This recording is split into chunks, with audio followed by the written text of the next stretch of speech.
Hello everyone, welcome back to day 24 of Polity Daily Drill. Let's begin our discussion. First question, which one of the following is directly related to the appellate jurisdiction? Appellate meaning by way of appeal. This means the case was filed in the lower court and the Supreme Court takes up the case by way of appeal. So, which of the following is directly related to the appellate jurisdiction of the Supreme Court of India? So, the appellate jurisdiction is within the confines of Article 132, 133 and 134. So, appeals made in civil cases, yes, 133. Criminal cases, yes, 134. And of course, constitutional matters. Why? Because Supreme Court is the final interpreter of the Constitution. So, A is the right answer here. All other cases are going to be incorrect.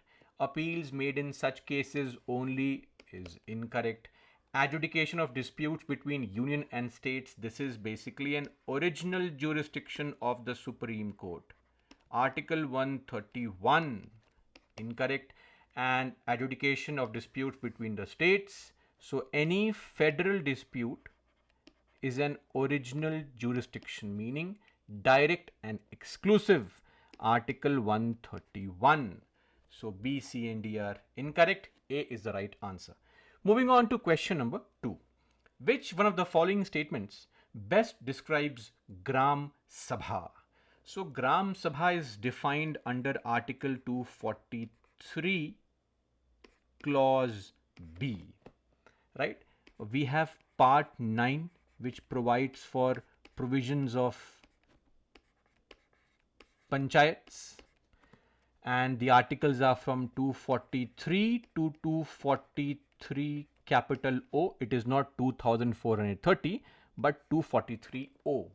And clause B of the very first article 243 defines what's a Gram Sabha. It's basically a village assembly consisting of all those people whose names are registered in the voter list, electoral rolls, right? So the entire village population comprising of all those people whose names are in the voter list is what is called a Gram Sabha. So it's a local governing body. No, Gram Sabha is not a governing body. It's an elected body. Gram Sabha is not an elected body. It is a village assembly consisting of all registered voters. Absolutely correct. C is the right answer. It's a village assembly of all the people. All people would consist of kids as well as those whose names are not in the voter list. So that is not the Gram Sabha, right? C is the right answer. Moving on to question number 3. Which of the following statements about the President of India is correct? So A, the President is the head of the state. Yes, that's true, but not the head of the government. That's true actually. The head of government in our country is the Prime Minister. So A seems to be correct so far. Let's read B, C and D as well. The President can dissolve the Lok Sabha on the recommendation of the Prime Minister only. Now, this is actually incorrect. Why? Because the President can also dissolve the Lok Sabha on his own. If at any point of time the NCM is passed against the government, or we say that the government has lost the confidence of the Lok Sabha, the President will give other people, other parties an opportunity to form the government, and if no party can form the government, then he can dissolve the Lok Sabha. So this is incorrect. The President can declare war or conclude peace without the consent of the Parliament is also incorrect. These powers have been given to the President, but they are subject to laws in the country. Article 53 clause 2. So C is also wrong. And D, the President directly participates in the day-to-day executive functions of the government. This is wrong.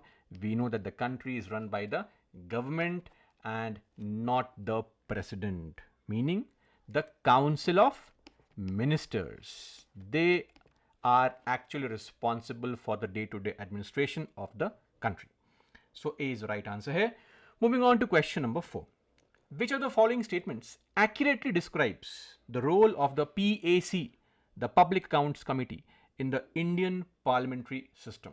The PAC, which is mentioned under Rule 308 of the Lok Sabha rules. Let's see. A. The PAC audits the revenue and expenditure of the Government of India and is chaired by a member of the ruling party. This is wrong. The chairperson of PAC must come from the opposition.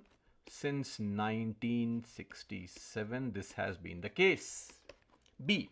The PAC is responsible for the examination of public expenditure and its conformity to the Parliament's authorization, and it is traditionally chaired by a member of the opposition. This statement seems to be correct so far.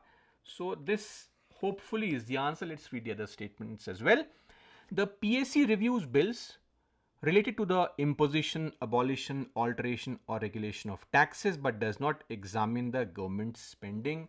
No, the PAC does examine government spending as well. They do examine the audit reports submitted by the CAG to the President. C is wrong. And D. The PAC functions under the direct authority of the Speaker and assists the government in the formulation of the budget. No, there is no such assistance given to the government in the formulation of the budget. This is wrong. So right answer is B. And the last question for today. Arrange the following courts in a state in decreasing order of their hierarchy. Decreasing meaning from the top to the bottom. So topmost court, of course, is the High Court. It has to be 1. Then the lowest court is the Munsif Court. So last will be 2. And arrange the ones in between. You can also see that 1 and last 2 is only there in B. So after High Court, you have the Sessions Court. This means 3. And then you have the Court of Subordinate Judge, which is 4. 1, 3, 4, 2. B is the right answer. That brings us to an end of our discussion for today. Let's meet tomorrow. Till then, that's all for me. Jai Hind.